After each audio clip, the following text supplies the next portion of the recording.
Hey, what's up? It's the Black Korean. Ah, I just got off work, and that's why I look like this. Please don't judge. I worked hard today with these children. Um, I am armed with my Carmex, my can of rose wine, and I am ready to answer questions. I have been promising to a lot of people that I would do some YouTube videos answering questions about my experience in South Korea and teaching and living in South Korea, and I am so far behind, so please forgive me. But today I am going to answer every single question that I've been sent, which will take probably a few videos. But if you ask me a question, you actually sent it to me in writing, your your question should be answered today. If I miss any questions or if you have a new question, please leave your question in the comments and I will make another video to answer that question. So, first thing I must say that I'm getting from a lot of foreign teachers, guys, you need to research. If you are planning to make such a huge move to move overseas, research. Google it, YouTube it, Facebook, Amazon, Barnes and Noble, whatever. You need to research if you are truly serious about doing this. A lot of the questions that a lot of us foreign teachers get regularly are questions that you could have easily found if you just typed it in Google. So, research is going to be your friend. So please research. And then if you still have questions you cannot find an answer to, or you just want a different perspective on, please feel free to ask me a question on here and I will get to your question. However, I will not answer a question more than once. Once I've answered it, it's answered. Anything beyond that is so. And then the second thing is, oh my gosh, lost my train of thought. Hold on, it's coming back. It's coming back. This is my own personal experience. It came back. So, any questions that I answer, any advice that I give, anything that I say, it's not set in stone. It's not everybody who thinks it or who feels it.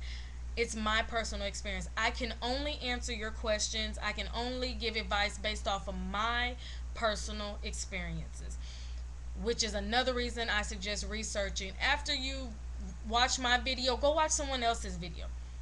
Go look at somebody else's Facebook. Go look at somebody else's blog. Get all kinds of opinions and all kinds of answers and all kinds of things so you can make an educated decision. Don't just depend on me, because how things were or are for me may not be the same for you. So, with that said, I have a whole list of questions, and I'm just going to start with the questions that I received first. So I'll go in order in the way that I received them. I will answer them to the best of my knowledge. And once this video is over, I have to watch the time. I know I only have 10 minutes. I will go into another video, but I have quite a few questions here, and I'm going to try to answer them all. First question that I have is, what do you do about banking and credit cards and money? Banking is so easy in Korea and actually seems safer to me. Setting up a bank account was very easy for me. Maybe because I didn't have to do it by myself. I have awesome co-teachers. I was blessed with an awesome school, awesome co-teachers.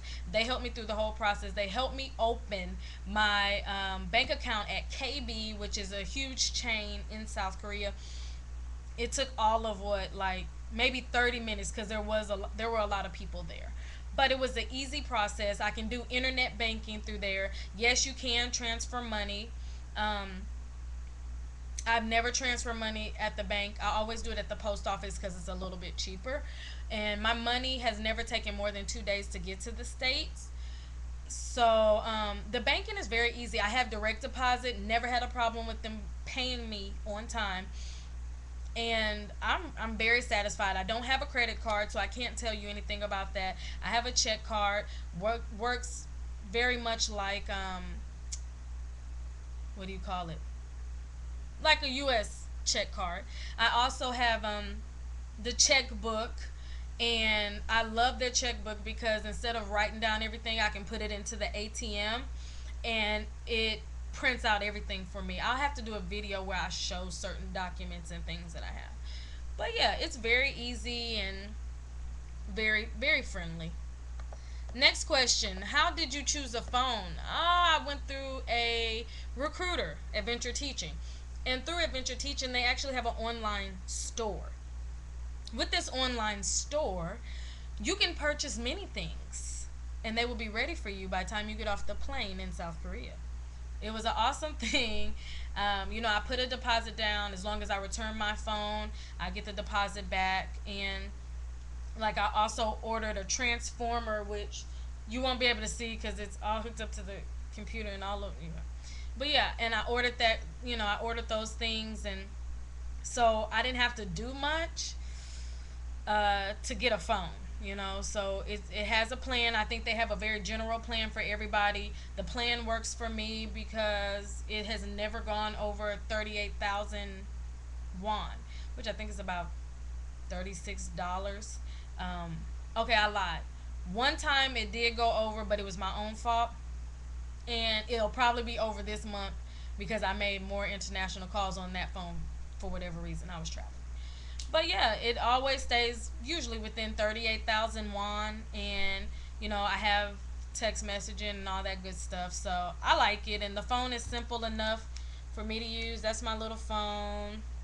So yeah, it was getting a phone for me was easy. From what I've heard from other foreigners who didn't have that option through their recruiter, they still said that it wasn't too bad. I know sometimes the phone companies, if you go when you get here, they're a little weary about giving a phone to a foreigner. So I would say if you go get a phone when you get here, take a co-teacher or a Korean friend with you, would be my opinion.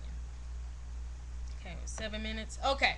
How was moving to Korea? Moving to Korea was not too bad. I think the biggest problem about moving to Korea for me was my emotions. My emotions were all over the place because I started questioning, okay, is this what I'm supposed to be doing? And what about my mommy? And what about my sister? And what about this? And what about the language barrier? And la la la la la. So my emotions was the biggest problem. One suggestion that I would give is, as soon as you know you're serious about moving overseas, start preparing to leave. Start working on your bills. Start working on your mail, on any issues that need to be taken care of before you leave. Banking issues. Take care of those issues as soon as you know you are going to leave. Reason being, one, it's less that you have to do when it's actually time to get on the plane. And two, it gives you more time to focus on family, friends, and relaxing before you take that long trip over here and start working. I made the mistake of saving a lot of stuff for last minute, which made it harder for me, and it also made it harder to really truly spend quality time with my family and friends. So I think it can be a lot easier if you take care of things in advance. The last question for this video, then we're going to do another video, is how is the dating scene?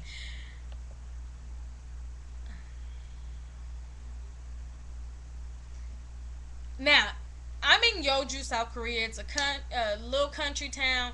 I've had Korean people say, Yeoju, there's no dating scene in Yeoju. Maybe for somebody, but not for me.